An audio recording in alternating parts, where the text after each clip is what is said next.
The airport terminal hummed with the kind of exhausted energy that only exists at 3 a.m.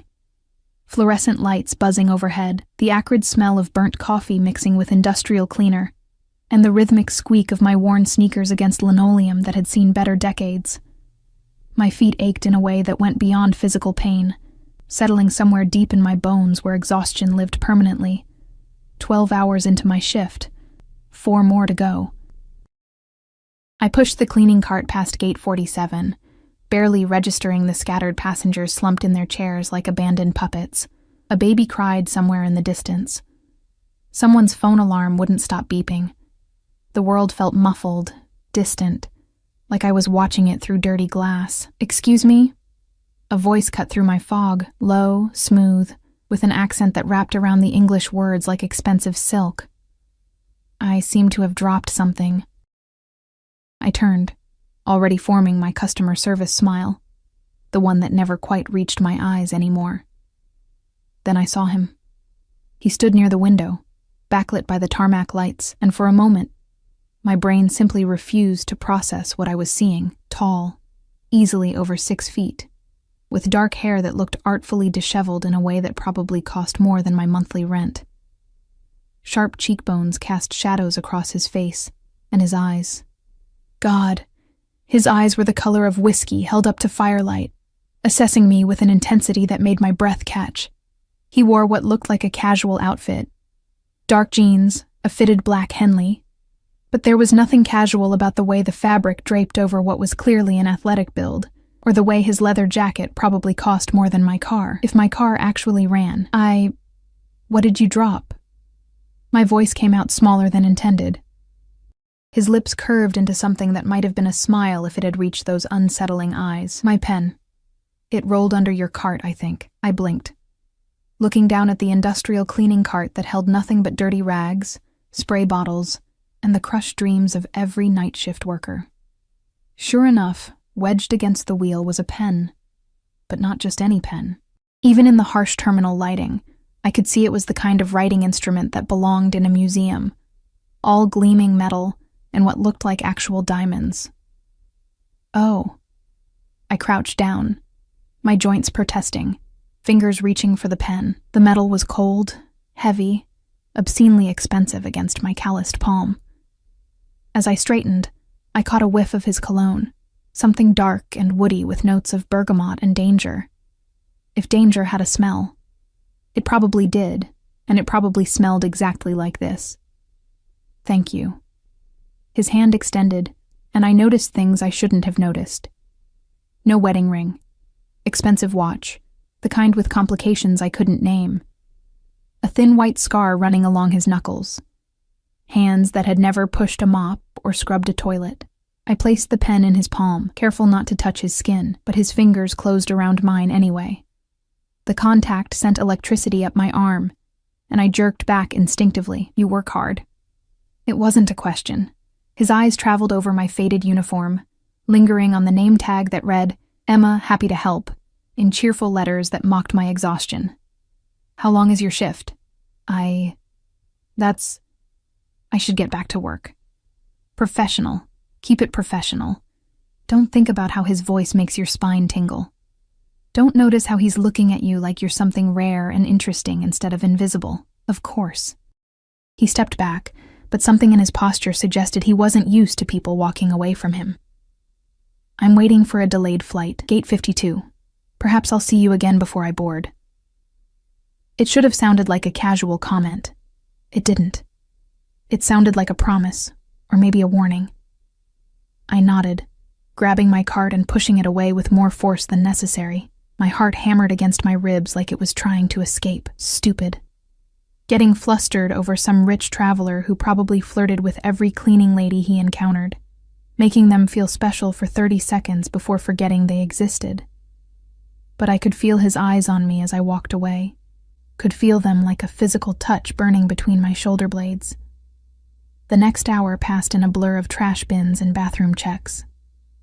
I tried to focus on the familiar rhythm of work, the mindless tasks that usually helped me forget about my studio apartment with the leaking ceiling, the medical bills from my father's final hospital stay still sitting unpaid on my kitchen counter, The community college classes I'd had to drop because I couldn't afford books and rent in the same month.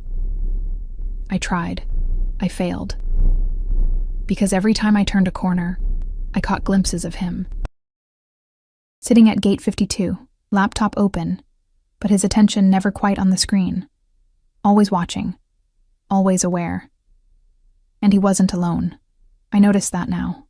2 men in dark suits flanked him at a distance, pretending to read newspapers, but their eyes constantly scanned the terminal. Security? Bodyguards? Who travels with bodyguards at 3 a.m? Emma, you got Section C tonight? Marge's gravelly voice startled me. My supervisor looked like she'd been born tired, cigarette smoke permanently embedded in her gray hair. Yeah, finishing up now. Good.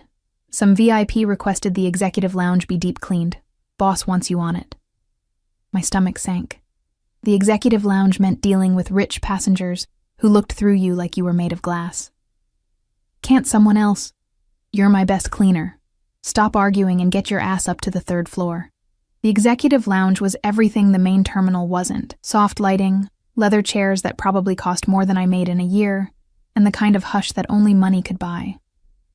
Classical music played softly from hidden speakers. The air smelled like expensive coffee and privilege. It was empty except for one person. Him. He sat in a corner chair, one leg crossed over the other, that whiskey gaze finding me immediately. A slow smile spread across his face. The kind of smile that made my survival instincts scream warnings my body chose to ignore. We meet again. His voice carried across the empty space like a caress. My fingers tightened on the cleaning supplies. I'm here to clean. The staff said there was a request. There was. He stood, moving with a grace that seemed almost predatory, each step deliberate, measured. I made it. The air left my lungs. What? I wanted to see you again, without interruptions. He gestured to the space around us, empty, private, isolated, without eyes watching. Except his eyes were watching, devouring more like, taking in every detail of my cheap uniform, my tired face, my confusion. I don't understand. You can't just... People don't request private cleaning sessions. My voice wavered between professional protocol and pure panic. People don't. He stepped closer, and I caught that scent again. Bergamot, cedar, and something darker I couldn't name. Power, maybe. Possession. I do. I should go. My feet wouldn't move. Traitor feet. You're afraid. Not a question. An observation, delivered with something that might have been satisfaction. I'm working. There's a difference. Is there? Another step. We were close enough now that I could see flecks of gold in his eyes, could count his eyelashes if I were stupid enough to keep staring. Tell me, Emma. Happy to help. When was the last time someone saw you? Really saw you? The question hit like a physical blow. My throat tightened. You don't know anything about me. I know you work night shifts because they pay better and you need every dollar. I know you're educated. Your vocabulary is too refined for someone who only finished high school. I know you're alone because there's no ring on your finger and no one waiting in your phone. You've checked it 7 times in the past hour and never smiled once. His hand reached up, and I should have moved, should have run. But I was frozen as his fingers barely brushed my cheek, catching a strand of hair that had escaped my ponytail. I know you're exhausted in a way that sleep won't fix, and I know that you're far too beautiful to be invisible. My breath came in short gasps. This is inappropriate. I need to... What's your full name?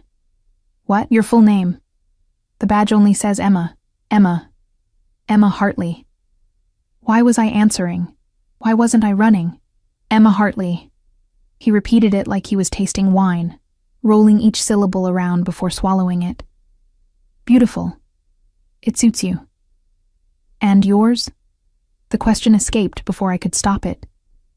Something flickered across his face. Surprise, maybe, or amusement. Dante. Dante Caruso.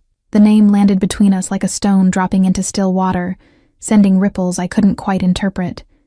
Italian. Sophisticated. Dangerous. Well, Mr. Caruso, I really do need to clean. Dante. His voice dropped lower, intimate. Just Dante. And you don't need to clean anything, I told you. I requested this because I wanted to talk to you. Why? The word burst out, sharp with confusion and something else. Fear? Excitement? The line between them blurred. Why would you want to talk to me? I'm nobody. I'm just the cleaning lady you'll forget about by morning. His expression darkened, those whiskey eyes turning almost black. You're not nobody. Don't ever say that again. The command in his voice made me take a step back, my hip hitting the cleaning cart. Bottles rattled. My hands shook.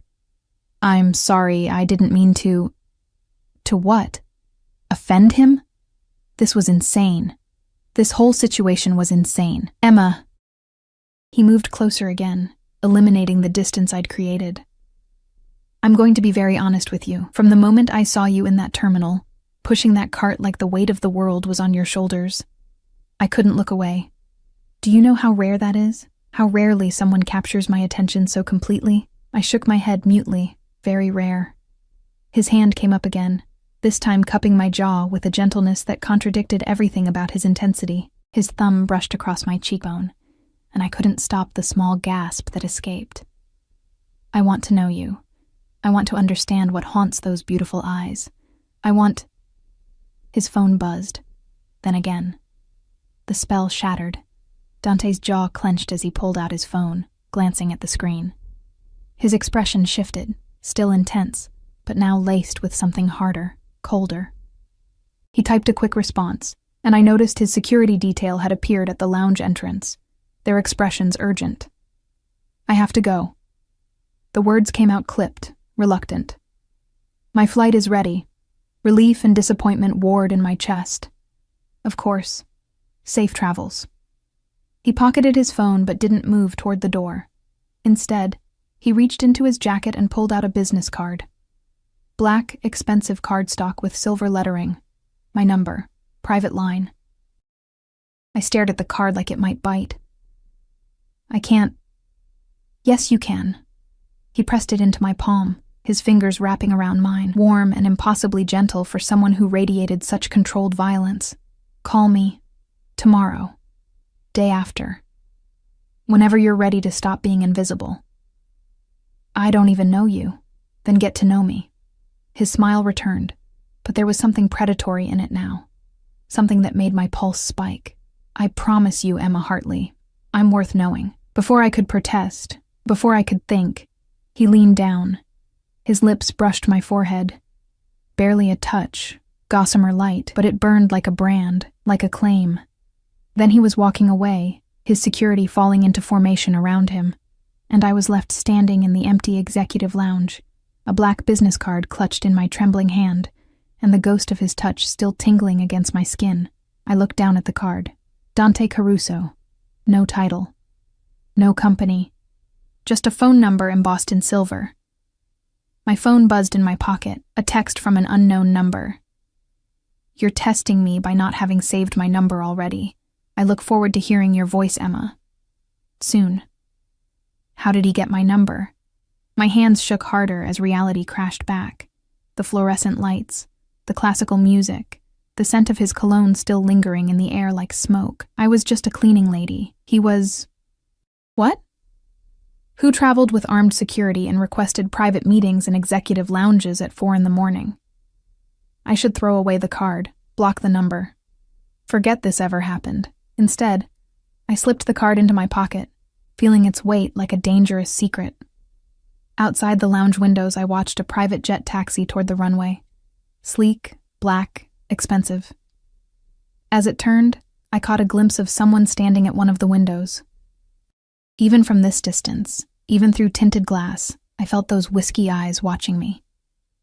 The plane disappeared into the darkness, and I was left alone with a business card, a phone number, and the terrifying certainty that my invisible life had just become devastatingly, dangerously visible. I didn't call.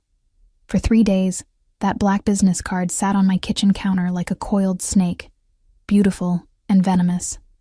I'd circle it while making my instant coffee, stare at it while eating cereal straight from the box, feel its presence like a pulse in the cramped studio apartment that smelled perpetually of mildew and failure. You're testing me, His words echoed through my exhausted brain during every shift. I'd scrub toilets and remember the way his thumb had brushed my cheekbone, empty trash bins and recall that gossamer touch on my forehead, mop floors and feel those whiskey eyes burning into me from across impossible distances. "You look like shit," Marge observed on the fourth night, her cigarette-roughened voice cutting through my fog. "More than usual, I mean. Thanks for the pep talk. I'm serious, Emma. You getting sick? Can't afford to lose you during holiday travel season." Holiday season. Right. Christmas decorations had started appearing in the terminal, plastic garland and artificial cheer that made the fluorescent wasteland somehow more depressing. Families traveling to see loved ones, couples going on romantic getaways. And me, invisible Emma Hartley, pushing her cart through other people's joy. I'm fine. I wasn't fine. My phone buzzed constantly with texts from that unknown number. Never demanding, never crude, just persistent. "Good morning, Emma. I hope you slept better than I did. Thinking about you is becoming a dangerous distraction. 3 days. You're stronger than I anticipated. Or more stubborn. I'm not used to waiting. It's making me realize how much I want to hear your voice. I should have blocked the number, changed my own, filed some kind of complaint, though I wasn't even sure what the complaint would be. Rich stranger is interested in me? But I didn't block him. I read every message, sometimes twice, sometimes until my eyes burned and my chest ached with something I refused to name. The fourth night bled into the fifth morning. My shift ended at 7, and I stepped out into cold December air that bit through my thin jacket. The bus stop was 3 blocks away. My feet already hurt. My soul hurt worse. Emma Hartley. My name, spoken in that accent that turned syllables into silk. I spun around so fast I nearly dropped my bag. A black SUV idled at the curb, the kind with tinted windows and chrome that probably cost more than most people's houses. The back door opened, and Dante stepped out, looking like sin wrapped in a charcoal suit that fit him like a prayer. His hair was slightly damp, as if he'd just showered. His eyes found mine with the precision of a heat-seeking missile. "What are you doing here?" My voice came out strangled. "You wouldn't call." He said it simply, like his presence was the natural consequence of my silence. "So I came to you. You can't just...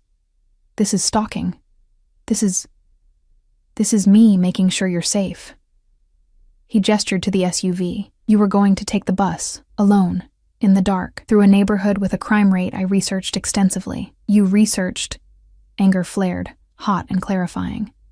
"You have no right. I have every right to worry about someone I care about. You don't know me well enough to care about me. Then let me fix that."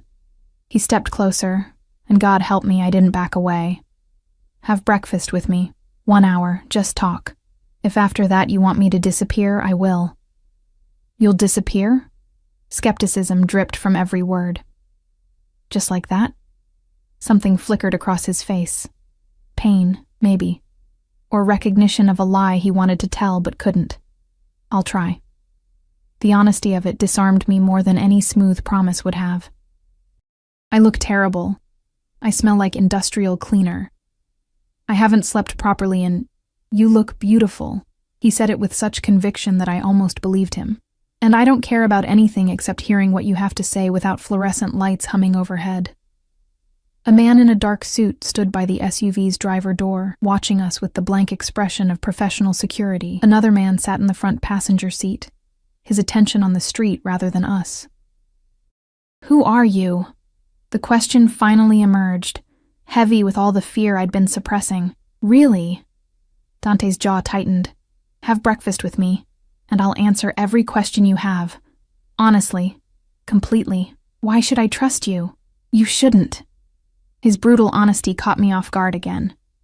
"But you're going to anyway. Want to know how I know?" I couldn't speak. Could barely breathe. "Because you feel it too. This pull. This inevitability."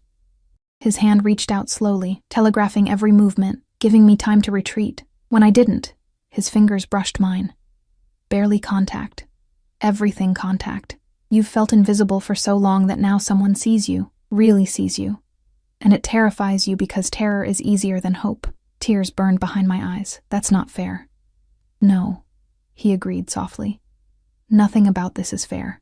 But it's real, Emma. This connection is real. And you can walk away. Take your bus. Forget I exist. Or you can take 1 hour to see if I'm worth the risk. The pre-dawn air crystallized between us, sharp with cold and possibility. Behind him, the city woke slowly. Garbage trucks rumbling, early commuters shuffling past. The world continuing like my entire life wasn't balanced on the edge of a knife. 1 hour, I heard myself say. And you answer everything. His smile could have melted steel. 1 hour. Everything. The SUV's interior smelled like leather and luxury. I slid across seats that probably cost more than my yearly salary, hyper-aware of my cheap uniform against such opulence. Dante settled beside me, close but not crowding, though I felt every inch of space between us like static electricity. The driver pulled smoothly into traffic. No one spoke. The silence felt heavy with unspoken things, with promises and threats tangled together like barbed wire wrapped in silk. We drove through the city as it transformed from night to day, leaving behind the airport's industrial sprawl for neighborhoods that grew progressively more expensive. Brownstones became mansions. Chain-link fences became wrought iron. The people on the streets wore coats that actually kept them warm. Where are we going? My voice sounded small in the SUV's hushed interior. Somewhere private. Dante's eyes remained fixed on me, as if memorizing every detail. Somewhere we can talk without interruption. Alarm bells rang. I thought you meant a restaurant, a public... Emma. He shifted slightly, and suddenly his hand covered mine on the seat between us. Warm, solid, grounding. I meant what I said. 1 hour. Questions and answers. But I can't give you honest answers in a place where anyone might overhear. My life is complicated. Dangerous, even. If you're going to know who I am, it needs to be somewhere secure. That doesn't exactly make me feel safer. I know. His thumb traced circles on my knuckles, and I hated how my body responded, pulse quickening, breath shortening. But safe and comfortable aren't always the same thing. I'm offering you truth. Truth is rarely comfortable. The SUV turned through gates that opened automatically, wrought iron topped with decorative spikes that looked less decorative and more defensive. A cobblestone drive curved through manicured gardens still green despite December's chill, and then the house, no, mansion, rose before us like something from a movie. Stone and glass and wealth that screamed old money, the kind that didn't need to announce itself. You live here? I breathed. One of my properties, the most secure. The SUV stopped beneath a covered portico. No one can get in without my permission. No one can hurt you here. Hurt me. Why would I need protection from being hurt? The driver opened my door, his face professionally blank. I stepped out onto cobblestones that probably cost more per square foot than my rent. The early morning air smelled different here, cleaner, perfumed with expensive landscaping rather than exhaust fumes and desperation. Dante's hand found the small of my back, guiding me toward massive double doors that opened before we reached them. A woman in a crisp uniform stood inside. Older, severe, with eyes that assessed me in one sweeping glance and clearly found me wanting. Mr. Caruso, breakfast is prepared in the solarium as requested. Thank you, Teresa. His voice carried authority that made the woman's spine straighten imperceptibly. We're not to be disturbed. Of course, sir. The interior was everything I expected, and nothing I could have imagined. Marble floors reflected morning light streaming through windows 2 stories tall. Art that looked museum quality hung on walls painted in rich, muted tones. A sweeping staircase curved upward like something from a fairy tale. But this felt more like the Beast's castle than Cinderella's ball. This way. Dante's hand remained on my back, warm through my thin uniform shirt, as he guided me through hallways that whispered wealth with every step. The solarium was a room made of glass and light, facing a garden where fountains played and winter flowers bloomed in defiance of season. A table was set for 2, actual china, crystal glasses, silver gleaming. Food spread across the surface like a magazine spread, fresh fruit, pastries that smelled like butter in heaven, eggs that weren't from a carton, coffee that actually steamed. My stomach growled audibly. I couldn't remember the last time I'd eaten something that didn't come from a microwave or vending machine. Sit. Eat. Dante pulled out a chair. Actual chivalry from someone who looked like he could kill without breaking a sweat. We'll talk while you have breakfast. You're not eating? I ate hours ago. I don't sleep much. He took the chair across from me, close enough to touch if either of us reached across the table. But I'll have coffee with you. I should have felt awkward, eating in my dirty uniform while he watched in his expensive suit. Should have felt self-conscious about the way I attacked the food like a starving animal, but the pastry melted on my tongue, and the fruit tasted like actual fruit instead of something engineered for long shelf life. And the coffee... God, the coffee was revelation. Good? Amusement colored his voice. It's obscene, I admitted around a mouthful of croissant. Everything's obscene.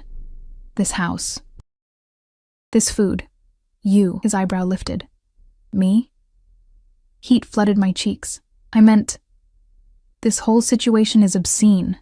I'm a cleaning lady eating breakfast in a mansion with a stranger who... I stopped, setting down my coffee cup with hands that trembled slightly. Who are you, Dante Caruso? Really? The amusement faded from his expression. He leaned back in his chair, coffee cup cradled in his hands, those whiskey eyes holding mine with uncomfortable intensity. I'm the head of a family business. Very old, very established. We deal in imports, exports, logistics, real estate, completely legitimate on paper. He paused, letting the weight of on paper settle between us. But the foundation of my empire, my family's empire, was built on less legal enterprises, protection, gambling, activities that exist in shadows because society is hypocritical about its vices. The air left my lungs. You're mafia. The word landed like a gunshot in the peaceful solarium. Though we prefer organization or family, mafia sounds so dramatic. But yes, Emma, I'm what you're thinking, what you're fearing right now. I should have run, should have screamed, should have done anything except sit there, frozen, as reality rearranged itself into something terrifying. You're a criminal. I'm a businessman who operates outside conventional legal boundaries. His voice remained calm, matter of fact. I don't deal drugs. I don't traffic humans. I have lines I won't cross, but yes, by legal definition, I'm a criminal. And you just told me? Just like that? You asked for truth. He set down his coffee cup, leaning forward with sudden intensity. I won't lie to you, Emma. Not now. Not ever. That's a promise I'm making. Right here. Right now. You want to know who I am? I'm dangerous. I'm powerful. I've done things that would make you run screaming. But I'm also the man who saw you in that terminal and felt something I didn't think I was capable of feeling anymore. What? Pity? Recognition. The word hit like a punch. You know what it's like to be invisible, to work yourself to exhaustion for scraps while people with everything walk past without seeing you. I know what it's like to be seen only for what you can do, what you can provide, never for who you are. We're both performing roles, Emma. Yours is just more honest than mine. I pushed back from the table, standing on shaking legs. I need to leave. This is insane. You're insane. I'm terrified. I know. He stood too, moving around the table with that predatory grace. But you're also intrigued, because for the first time in years, someone powerful isn't looking through you. They're looking at you, seeing you, wanting you. You don't want me. You want some fantasy, some project. I want you, Emma Hartley. He was close now. Close enough that I could see the gold flecks in his eyes, could smell that bergamot and cedar cologne that haunted my dreams. 26 years old. Father died 6 months ago from cancer. Dropped out of community college to care for him. Working night shifts because they pay an extra $2 an hour. Lives alone in a studio apartment on Fletcher Street with a leaking ceiling and neighbors who fight at 2 a.m. Allergic to shellfish. Reads thriller novels from the library because you can't afford to buy books. Wanted to be a teacher before life happened. Horror and violation warred in my chest. How do you know all that? I had you investigated. No apology in his voice. The moment you gave me your full name, I needed to know everything. I needed to know if you were dangerous, if you were sent by enemies, If you were real, you investigated me like I'm a criminal? I investigated you like you're someone who matters. His hand reached up, stopping just short of touching my face. And what I found was a woman who deserves so much more than what life has given her. A woman who's strong enough to survive but shouldn't have to merely survive. A woman I want to protect, to spoil, to possess. The word escaped before I could stop it. That's what this is. Not attraction. Possession. His eyes darkened, but he didn't deny it. Perhaps. Is that so terrible? To be possessed by someone who would burn the world to keep you safe? Yes! The word burst out, sharp with panic and something else. Something that felt dangerously like excitement. That's exactly what's terrible about this.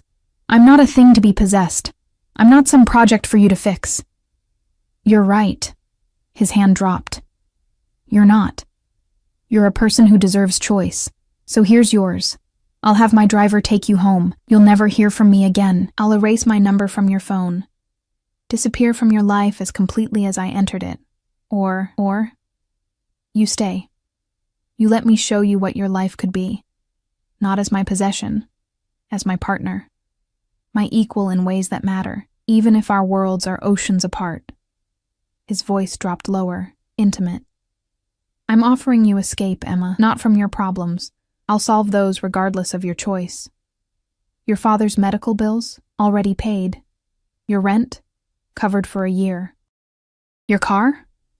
Fixed and waiting at your apartment. The world tilted. What? You can't just... I already did. Before I came to the airport this morning. Because whether you choose me or not, I refuse to let you struggle when I have the power to help. Tears burned hot. That's manipulation. You're trying to buy me. I'm trying to take care of you. The words exploded from him with surprising emotion.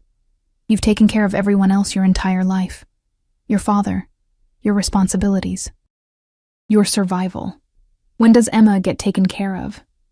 When does someone tell Emma that she matters, that she deserves rest, that she shouldn't have to scrub toilets at 3 a.m. just to keep a roof over her head? You don't get to decide that, but my voice cracked on the words. You don't get to swoop in and fix my life like I'm some charity case. You're not charity. You're... He ran a hand through his hair, frustration evident in every line of his body. You're the first real thing I've felt in a decade. And maybe that's selfish. Maybe I'm trying to possess you because letting you walk away feels like losing something vital. But I'm honest about it, Emma. I'm not pretending to be a good man. I'm offering you a devil's bargain with full disclosure. The solarium felt too small suddenly, the glass walls closing in like a beautiful cage. What happens if I stay? What does that even mean? It means I court you properly, dates, conversations, getting to know each other beyond the circumstances that brought us together. And yes, it means I protect you, because my world is dangerous, and anyone associated with me becomes a target. But it also means you're free. Free from financial worry, free to pursue dreams that got shelved, free to discover who Emma Hartley could be, without survival crushing her spirit. And in exchange, his smile turned predatory. You give me the chance to prove I'm worth the risk. To show you that darkness isn't always evil. Sometimes it's just honest about its nature. My phone buzzed in my pocket, probably Marge wondering why I wasn't answering her texts. The real world calling me back, demanding I return to fluorescent lights and aching feet and invisible existence. I looked at Dante Caruso, Mafia Boss, dangerous man, someone who shouldn't want me and whom I definitely shouldn't want back.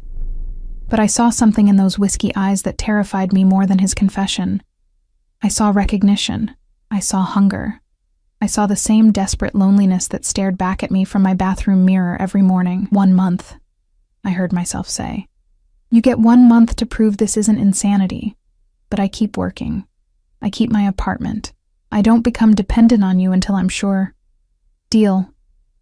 He crossed the space between us before I could blink, his hands cupping my face with a gentleness that contradicted everything I knew about him. 1 month. But Emma? By the end of it, you're going to beg me to take care of you. That's not arrogance.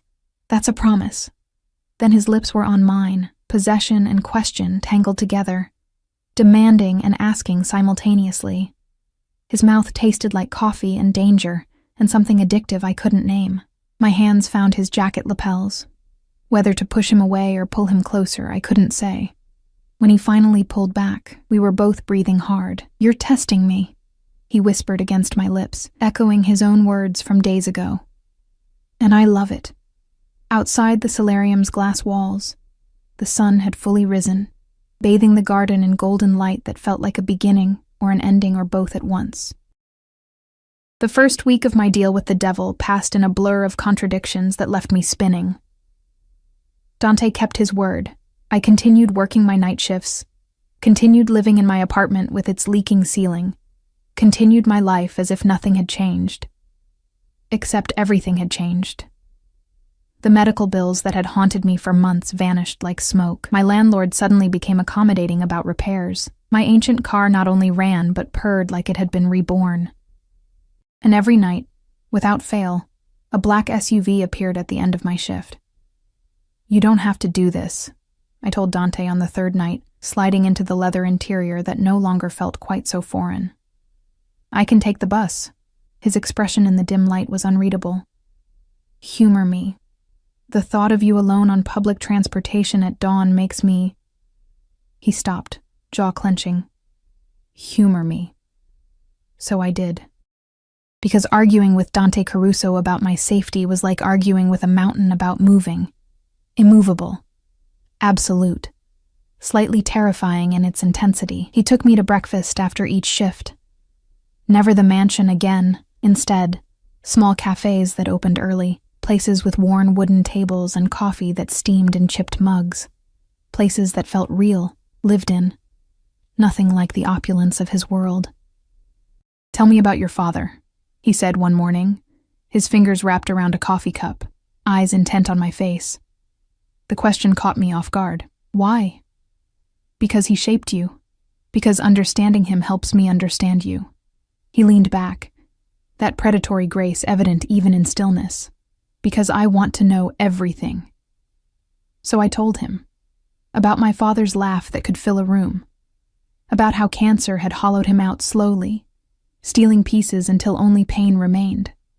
About sitting by his hospital bed reading thriller novels aloud, because the stories distracted him from dying. He made me promise something, I heard myself say, staring at my own coffee, at the end. He made me promise I'd live, really live, not just survive. That I'd find someone who saw me as precious, not convenient. Smart man. Dante's voice was soft. What would he think of me? I looked up, meeting those whiskey eyes that always saw too much. He'd say you're dangerous, that I should run. And yet you're here. And yet I'm here. I couldn't quite explain why, even to myself. The days blurred together.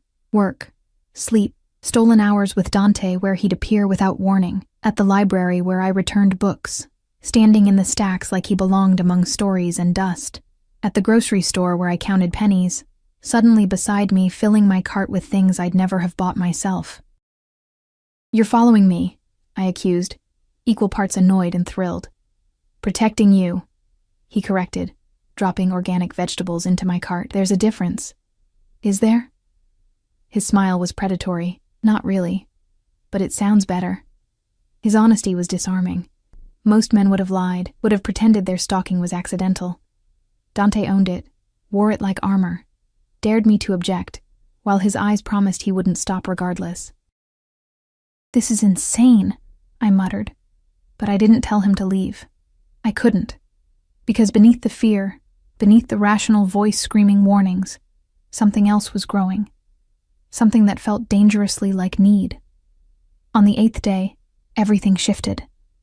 I was leaving work, routine by now, expecting the black SUV, expecting Dante's intense gaze and careful questions, but the vehicle that pulled up was different. White, unfamiliar, the window rolled down, revealing a face I hadn't seen in 3 years. Marcus Chen, my ex-boyfriend, the one who'd left when my father got sick, when life got hard, when I became more burden than pleasure. "Emma." His smile was the same, charming, shallow, worthless. "Long time." Ice flooded my veins. "What are you doing here? Heard you came into some money, medical bills paid, new car." He leaned out the window, that smile widening. Thought maybe you'd want to catch up. Talk about old times. I have nothing to say to you. Come on, Em. Don't be like that. We were good together. Before everything got complicated. His eyes traveled over my uniform with barely concealed contempt. You're still cleaning toilets? With all that money someone's spending on you? Rage, hot and clarifying, burned through the ice. Leave. Now. Or what? You'll call your sugar daddy? He laughed, cruel and knowing. Yeah, I know about him. Whole neighborhood's talking. Emma Hartley's got herself a rich boyfriend. Good for you, playing the poor girl card. Always knew you were smarter than you looked. My hands clenched into fists. You don't know anything about, is there a problem? Dante's voice cut through the pre-dawn air like a blade. He materialized from the shadows near the terminal entrance, his security detail flanking him.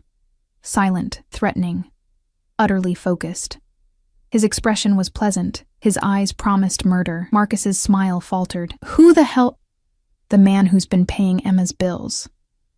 Dante moved with liquid grace, positioning himself between Marcus and me. The man who takes care of what's his. The man who's wondering why you're bothering her when she clearly wants you gone. Look, I don't want trouble. Then leave. The pleasantness evaporated from Dante's voice, leaving only cold command. And if I see you near Emma again, if I hear you've spoken to her, if I catch even a whisper of your name in connection with hers, I'll make sure you regret every choice that led you to this moment. Am I clear? Marcus's face went white. Whatever he saw in Dante's expression made him nod frantically. Crystal. Yeah, clear. The white car peeled away, tires squealing against pavement. Silence settled, heavy and dangerous. Dante turned to me, and the coldness in his eyes transformed into something else. Fury mixed with concern, mixed with possession so intense it should have terrified me. Who was he? His voice remained carefully controlled, but I heard the violence underneath. No one. My ex. He left when things got hard, and now he's back because he thinks you have money. Not a question. A statement delivered with absolute certainty. Did he hurt you? When you were together? Not physically, just he made me feel small, worthless. Like I was lucky he bothered with me at all. Dante's jaw clenched so hard I heard his teeth grind. His name. I need his name. Why? Because I'm going to make sure he never feels entitled to your attention again. Fear spiked. Dante, no. You can't what? Protect you? Make sure the people who've hurt you understand that's no longer acceptable? He stepped closer, his hands finding my shoulders, grip firm but somehow gentle. Emma, you're under my protection now. That means anyone who causes you pain answers to me. That's not normal. I'm not normal. His hand slid up to cup my face, forcing me to meet his intense gaze. I told you what I am, what I do. Did you think that was abstract, theoretical? I protect what's mine, Emma, completely, absolutely, without mercy. I'm not yours. But the words came out weak, unconvincing even to my own ears. Aren't you? His thumb brushed across my lower lip, and I couldn't stop the shiver. You've had breakfast with me every morning for 8 days. You let me drive you home. You let me into your life. You're testing boundaries, seeing how far I'll go, what I'll tolerate. Let me answer that. I'll go to the ends of the earth for you. I'll tolerate nothing that causes you pain. That's obsession, not protection. I never claimed to be sane about you. His forehead pressed against mine, his breath warm on my lips. From the moment I saw you, exhausted and invisible and so beautiful it hurt to look at you, I knew. You're mine, Emma Hartley, whether you've accepted it yet or not. I should have run. Should have called the police. Should have done anything except lean into him, my hands gripping his jacket like he was gravity and I was falling. This is crazy, I whispered. I know. His lips brushed mine, barely contact, everything contact. But you're here anyway. The kiss was different this time, deeper, hungrier. His tongue swept into my mouth like a conquest, claiming, possessing, making promises. His body pressed against mine.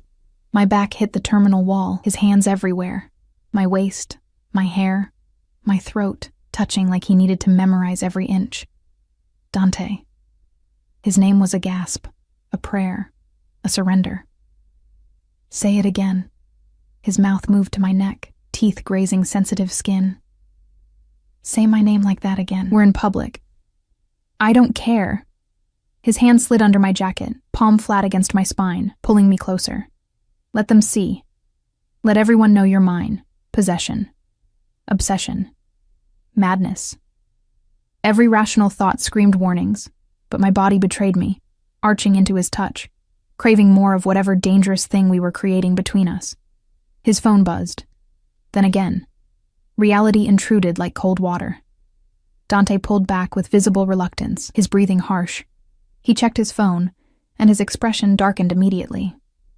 I have to go. Business, urgent. Okay. I tried to steady my voice, my heartbeat, my sanity. Marco will drive you home. He gestured to one of his security detail. Stay inside today. Don't go anywhere alone. Alarm flared. Why? What's wrong? Nothing you need to worry about. Just... He pulled me close again, his lips pressing against my forehead with desperate intensity. Promise me. Stay safe today. For me. Dante, you're scaring me. Good.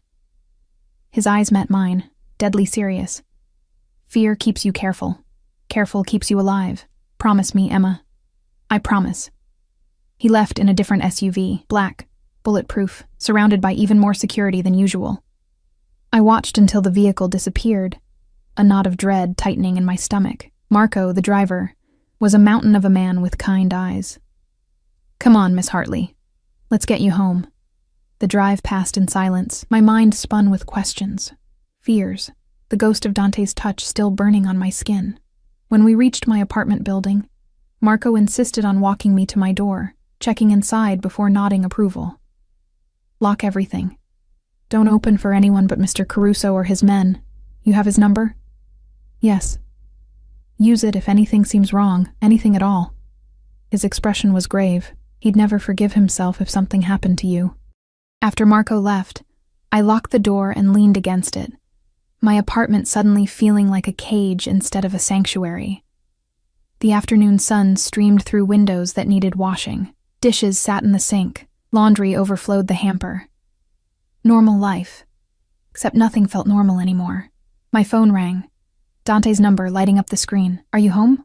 Locked in? No greeting, just immediate concern. Yes. Marco made sure, a breath of relief. Good. I'm sorry about this morning. About your ex. About... He paused. About everything I am and everything that comes with me. Don't apologize for protecting me. Even when it's excessive, obsessive. Especially then. The words surprised me as much as they probably surprised him. Nobody's ever cared enough to be excessive. Silence stretched between us, heavy with meaning. Emma. His voice dropped lower, intimate despite the distance. I need you to understand something. My world is dangerous. People I've wronged want revenge.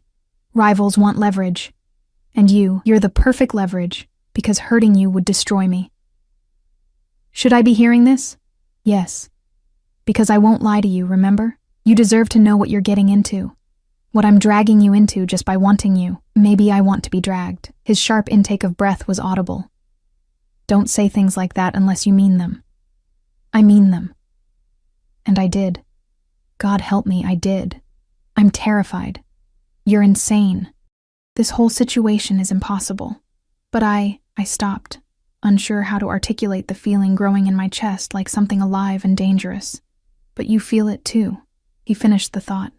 This pull, this inevitability. Yes. Then trust me to keep you safe. Trust me to handle the darkness so you don't have to. Can you do that? I looked around my tiny apartment.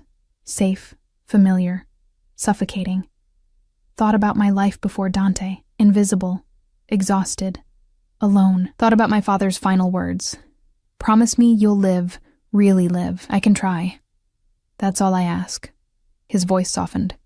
Get some sleep. I'll come by tonight after your shift. We need to talk about increasing your security. Dante. Not negotiable, Emma. Not anymore. Things are escalating. I'll explain tonight. He hung up before I could argue. I stared at my phone, at his name on the screen, at the reality of what I'd agreed to settling over me like a weighted blanket, comforting and suffocating simultaneously. Sleep came eventually, fitful and full of dreams where whiskey eyes watched me from shadows, where danger smelled like bergamot and cedar, where obsession felt dangerously like love. I woke to banging on my door, frantic, urgent, wrong. "Emma! Emma, open up! It's Marge!" My supervisor's voice, tight with panic. I stumbled to the door, checking the peephole. Marge stood there, her usually weathered face pale, her hands shaking. I unlocked the door. "What's wrong? What? You need to come with me. Now. There's been an accident at the terminal. They're saying—" She stopped, her eyes filling with tears. "They're saying someone planted a bomb in the cleaning supply room, the one you usually work from. Emma, if you'd been there tonight." The world tilted. My knees buckled. Marge caught me, her cigarette-scented hand surprisingly strong. Who would— But I knew exactly who and why. My phone rang, Dante's number. I answered with shaking hands. "Are you safe?" His voice was ragged with barely controlled violence. "Tell me you're safe. I'm home. I know about the bomb. I'm 5 minutes away. Pack a bag. You're coming with me. No arguments." "Dante, what's happening?" "War." The word was flat, final, terrifying. "You're in the middle of a war you didn't ask for. And I'm going to end it, Emma. I'm going to burn everything to the ground before I let them touch you." The line went dead. Outside my window, I heard sirens growing closer. Marge stared at me with wide, frightened eyes. And somewhere in the city, a mafia boss was coming to collect what he'd claimed as his, ready to paint the streets red to keep me safe. I had 1 month to decide if Dante Caruso was worth the risk. Apparently, someone else had decided to make that decision for me. Dante's SUV screeched to a halt outside my building exactly 4 minutes later. I watched from my window as he emerged, no longer the carefully controlled man who courted me over coffee. This version moved like violence incarnate, his security detail forming a protective barrier as he stormed toward the entrance. He didn't knock. The door flew open. He must have gotten a key from the landlord, or picked the lock, or simply willed it open through sheer force of fury. His eyes found me immediately, scanning for injuries with an intensity that stole my breath. "You're okay." Not a question. A statement he needed to confirm with his own eyes. "You're actually okay." I wasn't there. I was sleeping. Marge came to tell me. He crossed the room in 3 strides, pulling me against his chest with desperate strength. His heart hammered beneath my ear, his hands fisting in my hair like he needed to convince himself I was real. When I got the call, his voice was raw, broken in ways I'd never heard. When they told me there was an explosion at the terminal, in the cleaning area, all I could think was that I'd failed, that I'd let them hurt you, that I'd lost you before I ever really had you. "Who's they?" I pulled back enough to see his face. "Who did this?" His jaw clenched, fury and something darker flickering across his expression. "The Volkov Bratva, Russian organization that's been trying to muscle into my territory for months. They must have been watching, saw me with you, decided you were the perfect target, terror crystallized in my veins. They tried to kill me to get to you. They tried to send a message. They failed." His hands cupped my face with devastating gentleness that contradicted the violence in his eyes. "But they won't stop, Emma. Not now. Not until I make them regret ever learning your name. What are you going to do?" "What I should have done weeks ago. Eliminate the threat completely." He released me, pulling out his phone. "Marco, status on the Volkov locations? Good. Mobilize everyone. I want this finished by dawn." "Dante, wait." I grabbed his arm. "You're talking about killing people, about starting a war. The war started the moment they put your life at risk." His eyes met mine, and I saw something terrible in their depths. Absolute conviction, zero remorse. "I told you what I am, Emma. I'm not a good man. I don't negotiate with people who threaten what's mine. I erase them." The casual way he said it should have horrified me. Maybe it did. But beneath the horror was something else. A primitive satisfaction that someone cared enough to burn the world for my safety. "You can't just—" "I can. I will." He turned to Marge, who'd been standing frozen by the door. "You saw nothing tonight. You know nothing about Emma's whereabouts. If anyone asks, police, feds, other cleaners, she quit a week ago, moved away. You have no idea where. Understand? Marge nodded frantically. I never saw her. Never talked to her. Good. He pulled out a stack of bills, hundreds, probably $10,000, and pressed them into her shaking hands. For your silence and your trouble. If that changes, if you talk to anyone, the money will be the least of your regrets. The threat was delivered with such casual certainty that Marge blanched. She stuffed the money in her jacket and practically ran from the apartment. We were alone. The silence felt apocalyptic. Pack. Dante's voice shifted to command. Essentials only. Everything else I'll replace. We leave in 5 minutes. Where are we going? Somewhere safe. Somewhere they can't touch you while I handle this. He moved through my tiny apartment with predatory efficiency, already assessing, cataloging, dismissing most of my possessions as irrelevant. Do you have a passport? Yes, but bring it. Bring any documents you can't replace. Birth certificate, social security card. Photos you care about. Everything else is expendable. My hands shook as I grabbed a duffel bag, stuffing it with clothes that suddenly felt absurdly mundane. Jeans, t-shirts, underwear. How do you pack when your life is being dismantled by forces beyond your control? The photo album. Dante's voice softened slightly. He'd found my small album on the bookshelf. Pictures of my father, my childhood, the life before everything fell apart. This matters to you. Bring it. I took it with numb fingers, tucking it carefully into the bag. 5 minutes of packing to leave behind everything I knew. 5 minutes to step fully into Dante's world with no possibility of return. I'm scared. The admission escaped before I could stop it. He was there immediately, his hands on my shoulders, his forehead pressed to mine. I know. And I'm sorry. I'm so goddamn sorry that my life has infected yours, that my enemies became your enemies just because I couldn't stay away from you. Do you regret it? Meeting me? Never.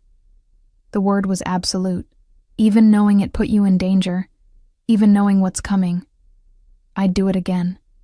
I'd do it 1,000 times, because you're mine, Emma, and I protect what's mine with everything I am. His phone buzzed. He checked it, his expression darkening further. They hit one of my warehouses. Retaliation for me pulling you out. They're escalating. Because of me. Because they're idiots who think they can challenge me and survive.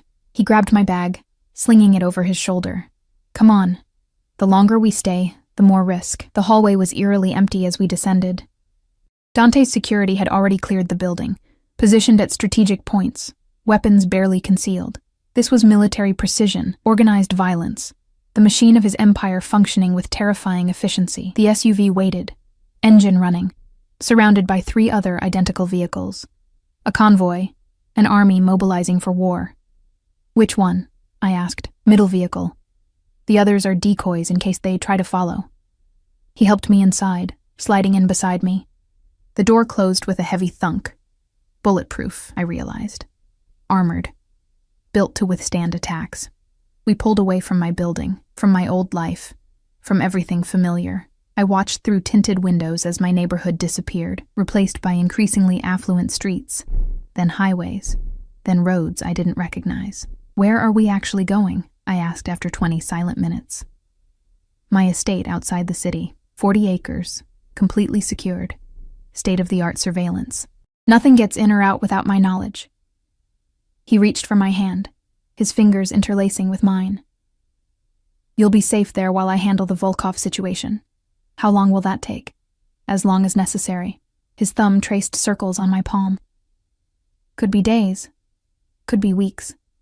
Depends on how quickly they accept their defeat. And if they don't accept it? His smile was all predator. Then they die slowly instead of quickly. The casual way he discussed murder should have repulsed me. Instead, I found myself squeezing his hand tighter, drawing comfort from his absolute certainty. He was a monster, but he was my monster, standing between me and other monsters who wanted me dead. The estate appeared through morning fog like something from a Gothic novel. Sprawling stone mansion surrounded by walls that looked decorative, but were clearly defensive. Guards patrolled the perimeter, cameras dotted every angle. This wasn't just a home, it was a fortress. Welcome, Dante said softly, to the only place in the world where you're completely untouchable. Inside, the house was as opulent as I remembered from the solarium breakfast, but now I noticed details I'd missed. Panic rooms disguised as closets, security monitors hidden in artwork, the subtle bulges under servants' jackets that suggested weapons. Everyone here was armed. Everyone here was ready for war. Teresa will show you to your room. Dante gestured to the severe woman who'd served us breakfast before. Rest, eat, do whatever you need. I have to go handle business. Wait. I caught his arm before he could leave. When will you be back? Something flickered across his face. Surprise that I cared, maybe, or satisfaction. Late tonight, maybe tomorrow morning. Depends on how the meetings go. Meetings. I tried not to picture what his meetings actually entailed. Right. He pulled me close, his kiss fierce and claiming, tasting like desperation and ownership. Don't leave the estate. Don't trust anyone except Teresa and Marco. And Emma? His eyes burned into mine. If something happens to me, if I don't come back, there's a safe in the master bedroom. Combination is your birthday. Inside is everything you need. New identity, money, contacts who can get you out of the country. Promise me if it comes to that, you'll run and never look back. Terror seized my throat. Nothing's going to happen to you. Probably not. But I plan for every contingency. His hand cupped my cheek. Promise me. I promise. Another kiss? Briefer. Then he was gone, striding out with his security detail, leaving me alone in a mansion that felt more like a beautiful prison than sanctuary. Teresa cleared her throat. Your room is this way, Miss Hartley. Would you like lunch sent up? I followed her through hallways that whispered wealth and danger, up a sweeping staircase, down a corridor lined with paintings whose subjects seemed to watch with knowing eyes. The room she led me to was larger than my entire apartment. King bed with silk sheets, floor-to-ceiling windows overlooking manicured gardens, a bathroom with a tub that could fit 3 people. Mr. Caruso had your size sent over this morning. Teresa gestured to a walk-in closet now filled with clothes bearing designer labels I'd only seen in magazines. Everything should fit. If you need alterations, let me know.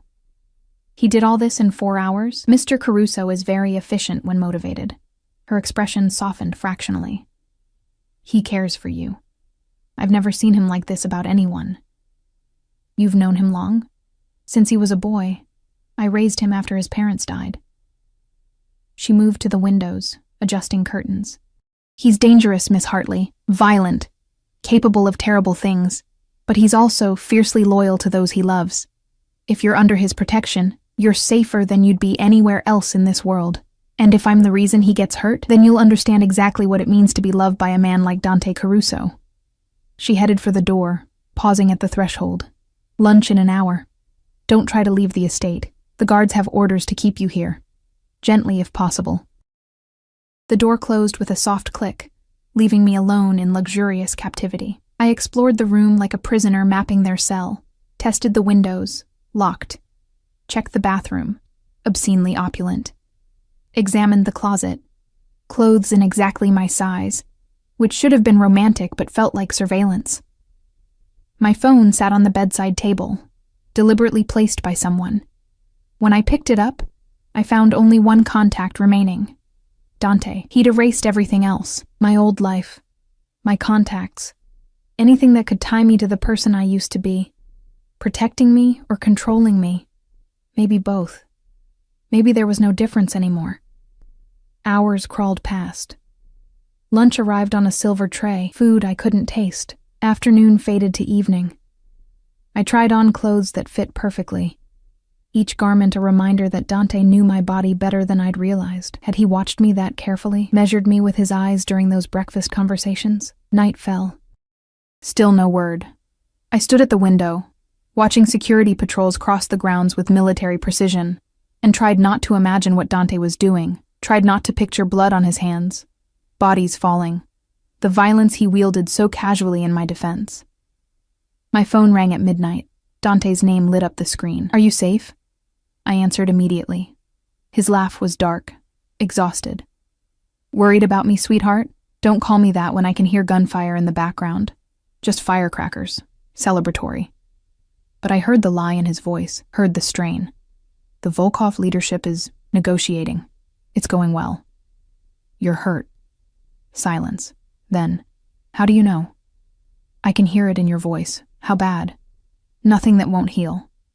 More gunfire. Closer this time. Shouting in Russian. I have to go. Just wanted to hear your voice. Wanted to remember why I'm doing this. Dante, lock your door tonight. Keep your phone close. And Emma? His voice dropped to something raw and honest. I'm coming back to you. Whatever it takes, whoever I have to kill, I'm coming back. The line went dead. I stood there in the darkness, phone clutched in shaking hands, and finally admitted the truth I'd been avoiding since that first night in the terminal.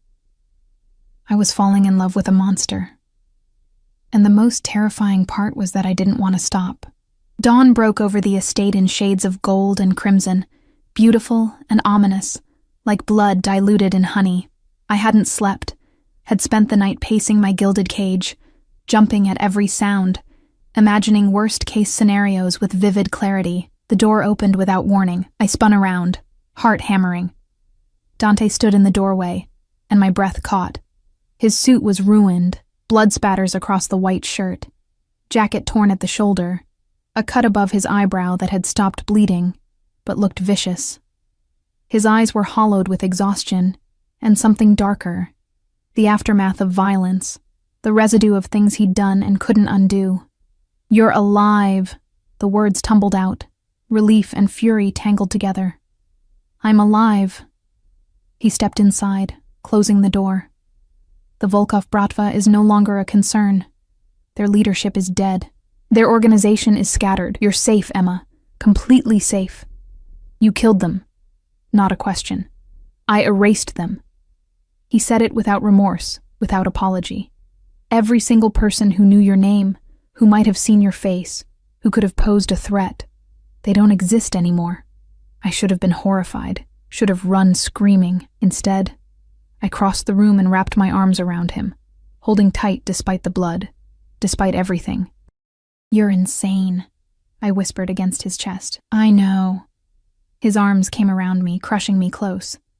But I'm yours, and you're mine, and anyone who tries to change that ends up like the Volkovs. He kissed me then, desperate and claiming, tasting like violence and devotion. His hands roamed my body like he needed to confirm I was real, whole, his. I kissed him back with equal desperation, pouring every complicated emotion into the contact. When we finally broke apart, both breathing hard, his forehead rested against mine. I love you, he said simply. I know it's too soon. I know I'm too much. But I love you, Emma Hartley, and I need you to decide. Are you mine? Completely? Or do I let you go before I drag you deeper into the darkness? I looked into those whiskey eyes that had seen me from the first moment, that had made me visible when the world looked through me. Thought about my father's dying words about living, really living. Thought about the choice before me, safety in invisibility or danger in being seen, cherished, possessed by someone who would burn the world to keep me safe. I'm yours, I whispered. God help me, I'm completely yours. His smile was triumphant, possessive, absolutely devastating. Then let me show you exactly what that means. Bloco 5, Final. 3 months later, I stood in front of floor-to-ceiling windows in what had become our bedroom, no longer just Dante's but ours, watching spring transform the estate gardens into something impossibly beautiful. Cherry blossoms drifted like pink snow. Fountains sparkled in morning light. The world outside these walls continued spinning, but inside, time moved differently. I'd stopped working at the airport the night of the bombing, stopped pretending I could maintain my old life while living in Dante's world. The transition hadn't been easy. I'd fought him on it, insisted I needed independence, needed to feel like more than just his protected possession. Then go back to school, he'd said simply, pulling up university websites on his laptop. Finish your degree. Become the teacher you wanted to be, but do it without exhausting yourself, without choosing between dreams and survival. So I had. I was enrolled at the state university, taking education classes, rediscovering the person I'd buried under years of mere survival. Dante had been right. Freedom from financial desperation allowed me to actually live instead of just exist.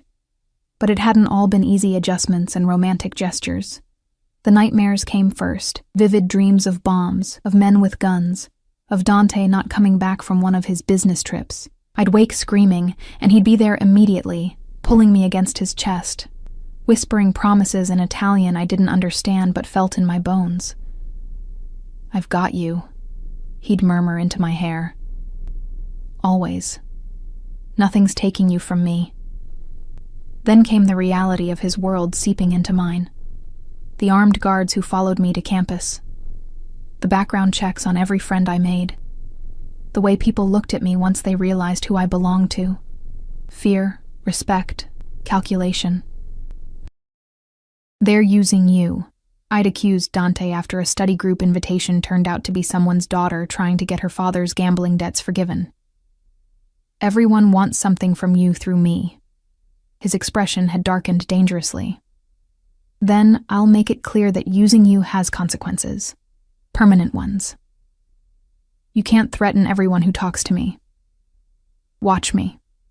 We'd fought about it. Spectacular, volatile arguments where my frustration collided with his obsessive protectiveness. He'd accused me of being naive about human nature.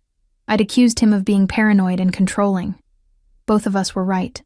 Both of us were impossible, but we always came back together, always ended up tangled in each other. His hands in my hair, his mouth on mine, whispering apologies and promises and dark, possessive words that shouldn't have made me melt, but absolutely did. "You're mine," he'd growl against my throat. Every breath, every heartbeat, every thought in that beautiful head. Mine. Say it. "Yours," I'd gasp. "Always yours." The possessiveness should have suffocated me. Instead, it made me feel treasured in ways I'd never imagined possible. Dante didn't just want me, he needed me with an intensity that bordered on addiction, and I was honest enough to admit I needed him just as desperately. My phone buzzed on the dresser, Dante's name lighting up the screen. He'd left early this morning for meetings I didn't ask about, wearing a suit that cost more than most cars, and an expression that promised violence to someone. "Hey," I answered, unable to keep the smile from my voice. "How's my girl?" The rough affection in his tone never failed to make my stomach flip.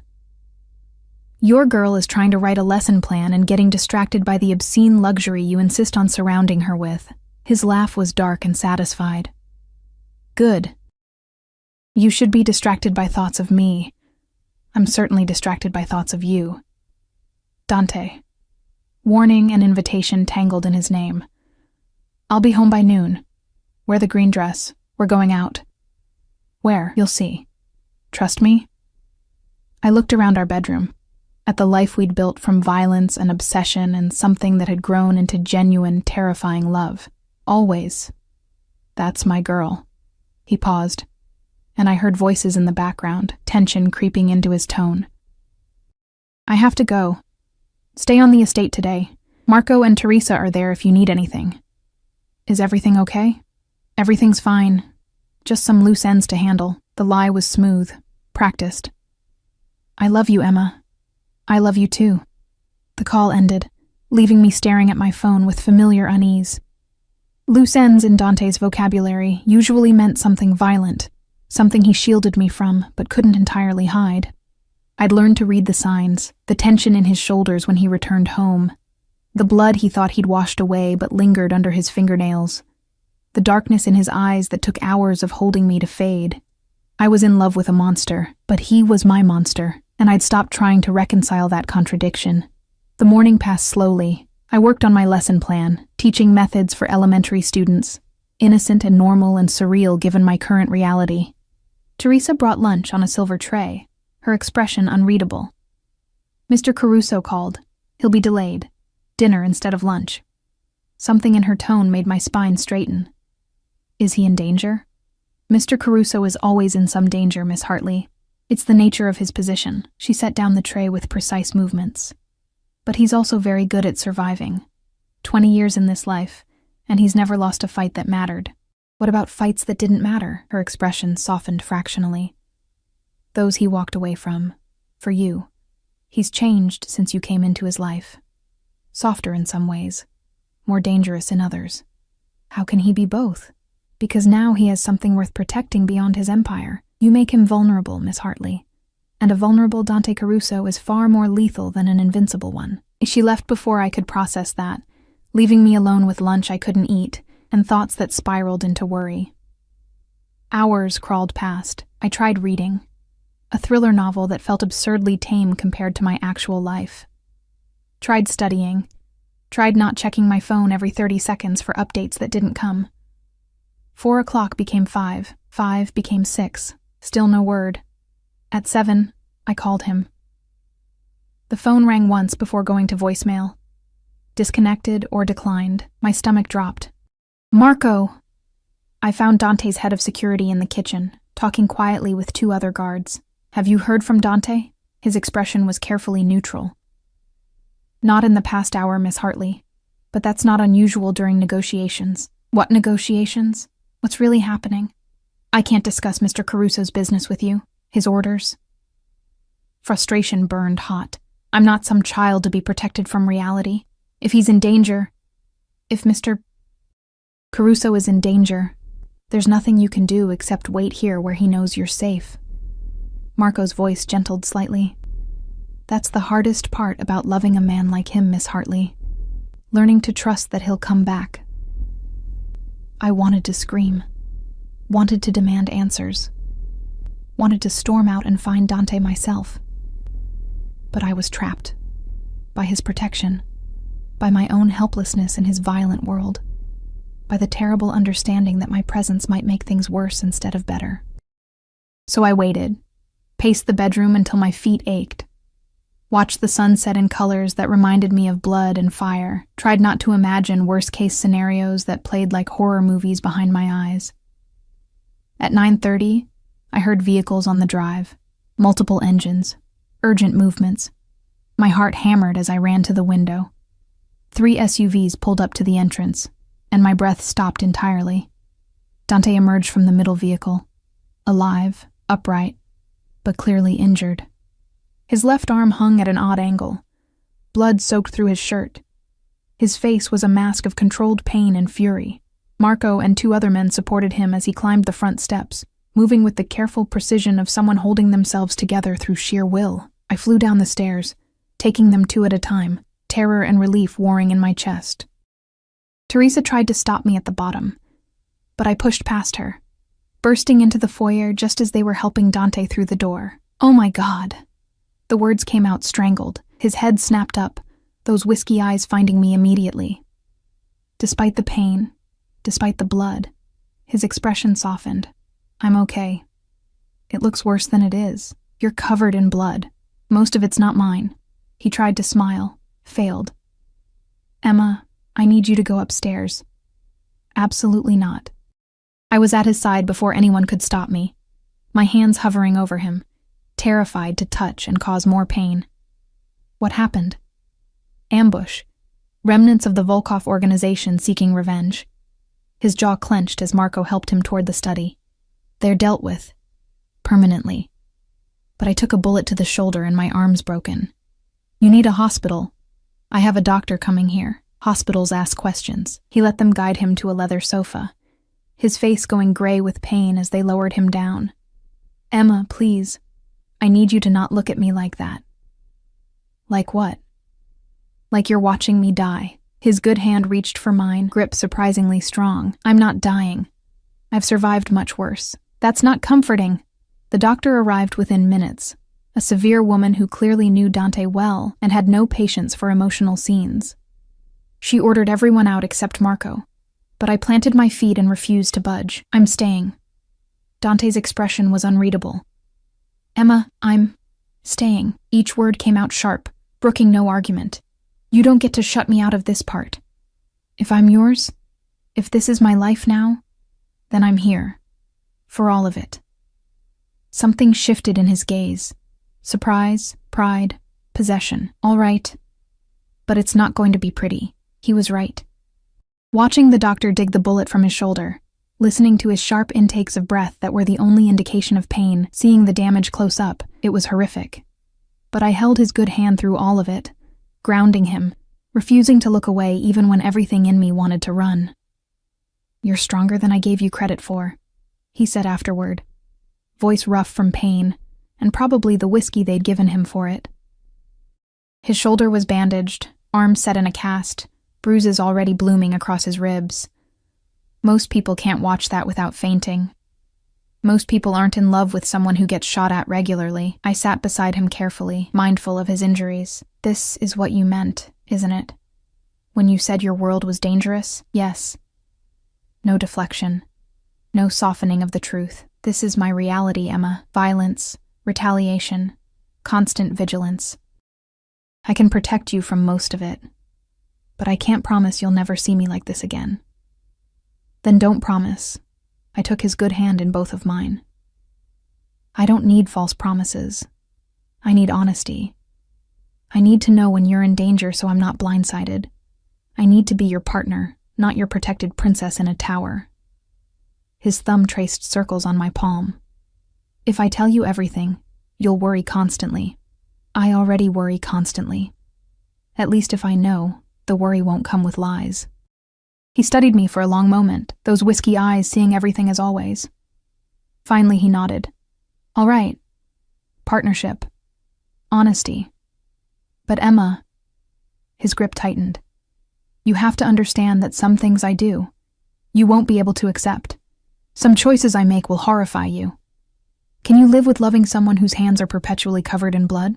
I thought about the past 3 months, about learning to sleep beside a man who woke with nightmares about his own childhood trauma, his parents' murder, the violence he'd both suffered and inflicted, about accepting that the same hands that held me with devastating tenderness had also killed without hesitation, about reconciling the Dante who brought me coffee exactly how I liked it, with the Dante who'd erased an entire criminal organization to keep me safe.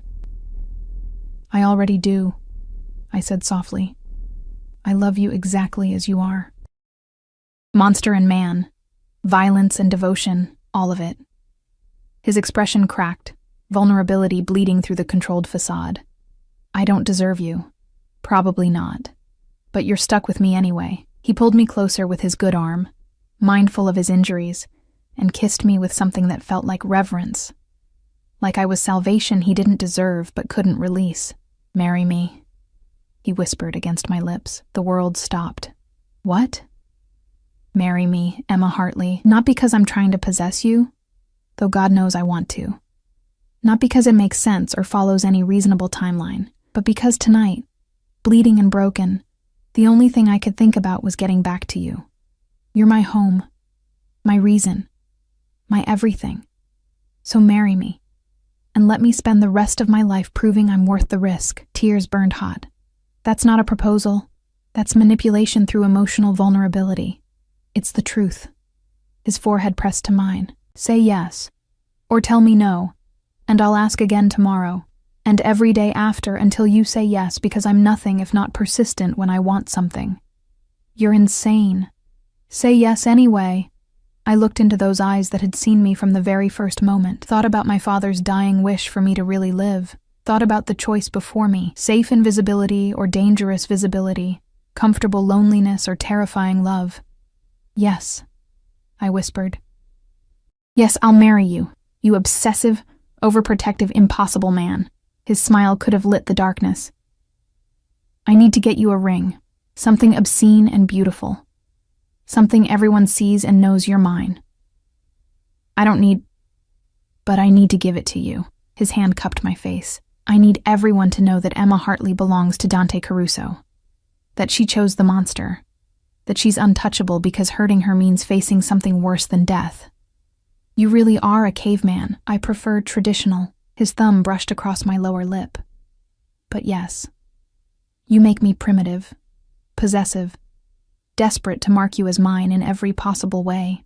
We sat there in the aftermath of violence and proposal, his blood seeping through bandages, my tears dampening his shirt. And somehow it felt perfect. This wasn't a fairy tale. This was real, messy and dangerous and absolutely true. The next few weeks blurred together. Dante recovered with stubborn speed, refusing to be slowed by injury. The ring appeared 3 days after his proposal, a diamond so large it seemed obscene, set in platinum with smaller stones that caught light like captured stars. He slid it on my finger with reverent intensity, sealing the promise we'd made. Planning a wedding when your fiancé was a mafia boss proved complex. Guest lists had to be vetted, venues needed security clearances. Every detail was scrutinized for potential threats. But Dante insisted on something beautiful for me, something that felt like celebration rather than paranoia. "You deserve joy," he'd said, reviewing security plans with Marco. Real joy. Not just safety masquerading as happiness. We married 6 weeks later in the estate gardens, surrounded by cherry blossoms and armed guards hidden among the trees. The ceremony was small. Teresa stood as my witness, Marco as Dante's. A judge who owed Dante favors officiated. I wore a dress that cost more than my old car, and Dante wore a suit that made him look like sin wrapped in expensive fabric. When he slid the wedding band on my finger, platinum to match the engagement ring, his eyes held everything we'd become. Violence and devotion, possession and partnership, love that defied every reasonable boundary. Mine, he whispered as the judge pronounced us married. Yours, I agreed, always. The reception was larger. Family members from Dante's organization, business associates, people whose hands were as bloody as his. They looked at me with curiosity, respect, calculation. I was no longer invisible Emma Hartley, cleaning lady. I was Emma Caruso, wife of one of the city's most dangerous men. "How does it feel?" Teresa asked during dinner, her severe expression softer than usual. "Being visible?" I looked across the table at Dante. My husband now, legally and irrevocably mine, and saw him watching me with that familiar intensity that still made my breath catch. Terrifying, I admitted. But real. For the first time in years, I feel completely, dangerously real. Night fell over the estate, transforming the reception into something magical. Lights twinkled in trees, music played. Dante pulled me onto the makeshift dance floor, his arms wrapping around me like I was precious and breakable and infinitely strong all at once. "Thank you," he murmured into my hair as we swayed. "For what?" "For seeing me, for choosing me, for loving the monster under the man." His hand tightened on my waist. "I know this isn't the life you planned. I know I dragged you into darkness. You gave me light," I interrupted. "You made me visible when the world looked through me. You saw worth where I'd stopped seeing anything. Yes, your world is dangerous. Yes, loving you means living with fear. But it also means living, really living, instead of just surviving." His kiss tasted like promise and possession and home. We danced until stars scattered across the sky like diamonds, until guests departed, until only us remained in gardens that smelled of cherry blossoms and new beginnings. Later, in our bedroom, truly ours now, Dante laid me on silk sheets with devastating gentleness. His hands roamed my body with reverent possession, mapping every curve, claiming every inch. When he finally made love to me as husband to wife, it felt like sealing something sacred and profane all at once. "I love you," he whispered against my throat, my shoulder, my lips, obsessively, completely, forever. "I love you," I gasped, nails digging into his shoulders. "My monster. My home." Afterward, we lay tangled together, his hand splayed possessively over my stomach, my head on his chest listening to his heartbeat steady and strong. "I never thought I'd have this," he admitted into the darkness. "Love, partnership, someone who knows what I am and loves me anyway. I never thought I'd be seen," I countered. "Really seen, not just noticed. You gave me that. We gave each other that." His arms tightened. "You're my salvation, Emma Caruso. The light in my darkness. The reason I'll keep fighting, keep surviving, keep being the monster when necessary. Because I have something worth protecting that's worth any sin." I smiled against his chest, feeling the rightness of it settle into my bones. This wasn't a fairy tale. This was better. Real and complicated and absolutely true. 6 months into marriage, I stood at the same windows where this part of my story had begun, watching gardens bloom with summer color. My hand rested on the subtle swell of my stomach. 3 months pregnant, carrying the future we were building from violence and devotion. Dante appeared behind me, his arms wrapping around me, hands covering mine over our growing child. "What are you thinking about?" he asked softly.